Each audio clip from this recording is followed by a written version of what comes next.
A Carla, quando fez a primeira fala aqui, você até trouxe, né, Carla, que o que está por trás disso? Que é muito estranho como tudo isso aconteceu, como esses áudios surgiram e até o conteúdo desse áudio.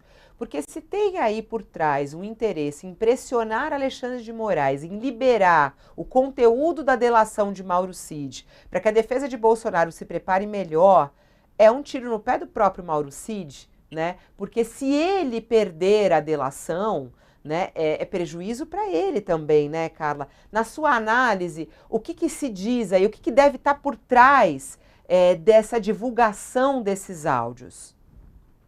Então, Fabiola, o que está acontecendo? A gente está falando de um grupo liderado pelo ex-presidente Jair Bolsonaro, que trabalhou junto durante muito tempo e que seguia as ordens, até a última instância, do presidente Bolsonaro, né? O Cid era o ajudante de ordens, o homem-sombra, e aí outros personagens aí que estão envolvidos, por exemplo, o general Braga Neto, que era candidato a vice, que também foi pego em áudios aí fazendo uma narrativa parecida, mas não era a Polícia Federal que ele atacava naquele momento, era os próprios comandantes do Exército, né?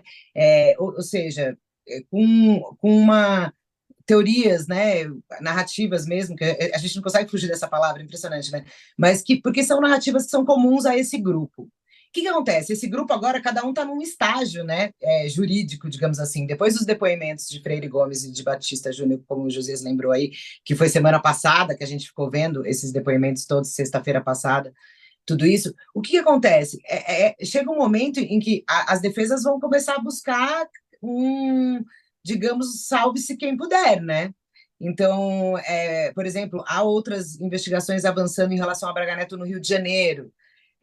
Quando o Braga Neto, quando teve aquela quinta-feira de muitos depoimentos de general, o próprio Exército pediu para vistoriar a área de uma eventual prisão para generais. Isso é uma questão que se fala, não é uma coisa difícil de ver, mas, por exemplo, só para lembrar, na época da pandemia da Covid, com Pazuello sendo um general, com milhões de mortes, todo o governo fazendo todo aquilo que a gente viu e que resultou numa tragédia, não se falava em prisão de general.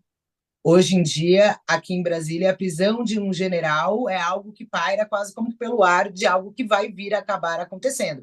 Então, eu não sei, eu acho que é leviano, acho que a gente tem que apurar, é a pergunta de com quem se estava falando e com qual interesse, são as perguntas que, obviamente, a gente vai se debruçar para apurar e a gente vai tentar colocar essas peças no quebra-cabeça, mas é fato de que é muito provável que haja aí um fogo amigo mesmo, né? Porque se abre com alguém nesse áudio e esse áudio é vazado para a imprensa, com certeza com alguma intenção. Então, eu não sei, eu não consigo ainda fazer palpites e apontar suspeitos, digamos assim. Mas eu acho que essas respostas preenchem quebra-cabeças importantes. E aí, uma curiosidade só, bobeira, mas esses dias aqui, semana passada, acho, o Bolsonaro passou pelo prédio da redação do UOL aqui em Brasília. Tava até um tumultozinho, assim, parece que o Bolsonaro tá aí e tal. Eu tava tomando um café embaixo do prédio, e aí ele passou. E aí eu fui atrás dele rapidamente, né? Perguntei alguma coisa ali, convidei para uma entrevista, não sei o quê, e os seguranças em volta ali. E aí eu falei para ele, presidente, o que o senhor tá achando da delação do Cid? E aí ele só respondeu, não vi. Aí eu falei, mas o senhor acha que ele traiu o senhor? Daí ele fala, não vi, não vi. E aí, assim, foi muito rápido, né? Nessa corrida, a gente falou sobre isso aqui, mas assim, de novo, para reforçar, a defesa do Bolsonaro vai querer ver tudo que Cid falou para se posicionar também. E aí, se a delação cair ou não cair, também interfere nessa questão de guerra de versões entre eles aí também, que deve surgir daqui para frente. Ô, Carla, Fabiola, tem. Fala, eu só tenho que dispensar a Carla que ela tem um horário aí, mas pode falar. É tudo alguma bem? dúvida com ela? Vai lá, Thales. Não, não é dúvida com a Carla, não. É só para acrescentar uma coisa que eu acho que é importante.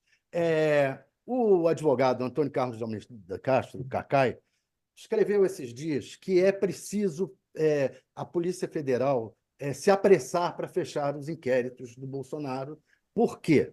Porque há o grande risco, segundo ele, de o Bolsonaro tentar interferir nas investigações e, com isso, forçar a uma prisão temporária dele antes de se ter o processo transitado em julgado. É importante para o meio jurídico que o Bolsonaro só seja preso quando o processo tiver transitado e julgado. Por quê? Porque se fica claro que ele é culpado e que não está havendo nenhuma injunção política para prendê-lo. Mas, se ele tentar intervir na investigação, ele pode pegar uma prisão temporária.